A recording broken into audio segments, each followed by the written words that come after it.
Mən bu misalı çoxdan çəkmişəm, deyir Həzrət Əli əleyhissalam səhabələrinin biri ilə gedirdi bir yerdən, gedəndə axşam gecə vaxtı idi. Evlərin birindən Quran oxumaq səsi gəlirdi. Bu adam dedi ki, bəh-bəh nə gözəl Quran oxuyur. Bu adam gecəni yatmayıb, Quran oxuyur. Allah hamıya qismət eləsin ki, insan bir xəlvətə çəkilə, heç kəs olmaya, Allahla razı niyaz eləyə, gözəl. Adam bəzən toplumun içində olanda həvəs gəlir adama, tək olanda o həvəs gəlmir. O həvəs gəlmir. Hər halda, deyir, Əli əleyhissalamın yanında olan bu adam dedi, bəh-bəh nə gözəl. Əli əleyhissalam dedi ki, o adam Allahın rəhmətindən uzaqdır. Ya əmirəl-möminin, nə danışırsınız? Dedi, mən bir şey bilməsəm danışmaram ki. Gün gəldi, vaxt gəldi, Əli əleyhissalama qarşı döyüşlərin birində ağanın, belə deyək, tərzi bu cür idi ki, gələrdi o cəsədlərlə söhbət eləyərdi. Cəsədlərlə söhbət eləyərdi. Müharibə qutarıb, cihad qutarıb, qalib gəlib müsəlmanlar, möminlər, ağa indi gəlib, Peyğəmbərdə də olub belə bir şey. Bədir müharibəsində məsələn, Peyğəmbər gəldi, o quyuda ki, kafirlərin, müşriklərin cəsədləri var idi, gəldi onun, həmin o cəsədlərin üzərinə, başladı onlarla danışmağa. Hətta Peyğəmbərə irad tutdular ki, ya Rasulallah, bunlar da ölüb qutardı da, sən bununla get dirinlə danış da. Dedi, bunlar süzdən yaxşı eşidir. Bunlar süzdən yaxşı eşidir.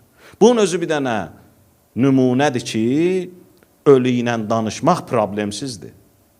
Bəzi düşüncəli insanlara bu özü bir dənə sübutdur. Quran-ı Kərimdə bir neçə dənə ayə var ki, Peyğəmbər, Salih Peyğəmbər, Şüeyb, ölülərlə danışıb. Bəhlul Danəndə deyir, gəlirdi, otururdu qəbristanlıqda, başlayırdı ölülərlə danışmağa. Əli əleyhissalam gəlirdi qəbristanlığa, başlayırdı ölülərlə danışmağa. Gəlirdi, otururdu, hətta salam verirdi. Əssalamu aleykum, ya əhləl vəhdəti vəl vəhşəti. Salam olsun sizə, ey tənhalıq və qorxu əhli. Salam verir.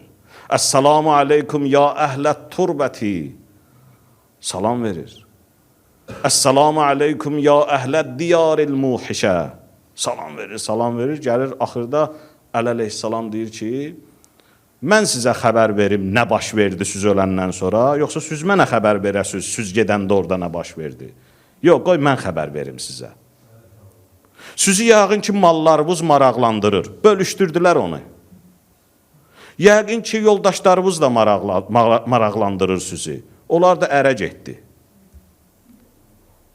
Görünə acınacaqlı vəziyyət. Danışır Əli əleyhissalam. Deyir, yəqin ki, evlərimiz də sizi maraqlandırır. Evlərimiz nə oldu? Onlar da satdılar, soğurdular, çıxdı, getdi. Hə, indi siz mənə xəbər verin. Sonra Əli əleyhissalam deyir, əgər bunların xəbərini siz eşitsəydiniz, belə deyərdilər. Ağa nə cür deyərdilər? Deyir, o kim o dünyadan xəbər gətirib? Əli əleyhissalam xəbər gətirib, Peyğəmbər xəbər gətirib. Peyğəmbərin adı elə nədir? Peyğəmbərdir də, Peyğəmbər nə deməkdir? Xəbər gətirən. Deyirsən, Peyğəmbər deyib, xəbər gətirən deyib. Deyir ki, kim xəbər gətirib? Sən bu xəbər gətirən xəbər gətirməyinə inanmırdın bəs? Bəs ikinci şəhadəti niyə görə deyirdin? Əgər bir adam birinci şəhadəti deyə, ikincini deməyə, İslama daxil olur, olmur? Olmur.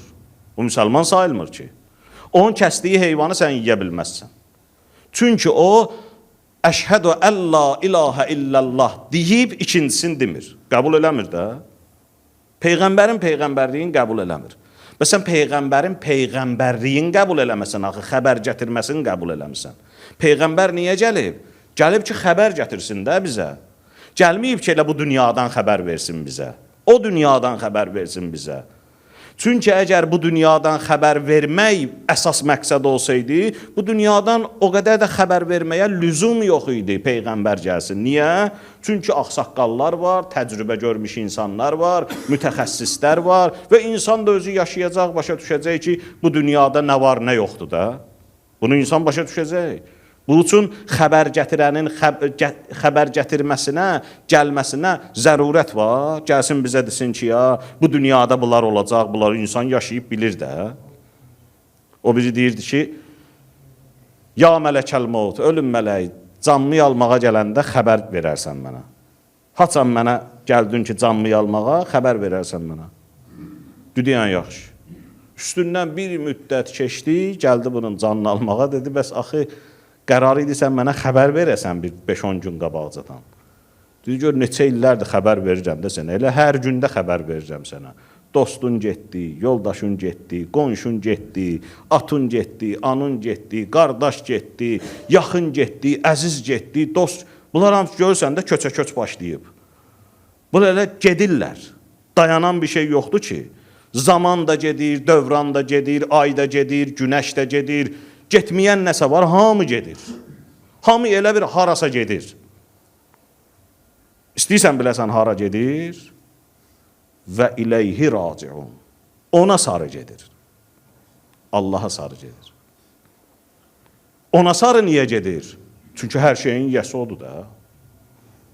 Ora sarı gedməyib, kimə sarı gedəcək ki? Ona sarı niyə gedir? Oradan gəlmişdi də. İnsan hardan gəlib ora gedəcək də. Ora niyə gedir? Deyir, gedir ona görə ki, onunla qarşılaşacaq, üzləşəcək. 1 milyon adam aparır, axırda qoyur səni qəbrə, qutarda, hamı çıxdı, getdi, qaldın tək. Allahla üz-üzə. Bir Allahdır, bir də sən.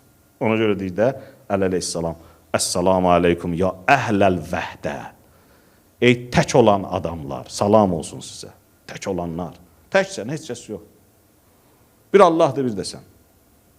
Və Allahla sən üzləşirsən. Quran-ı Kərimin ayəsidir. İnnəkə kadihun. İnsan, sən hərəkətdəsən. Hara sarı? İlə Rəbbikə.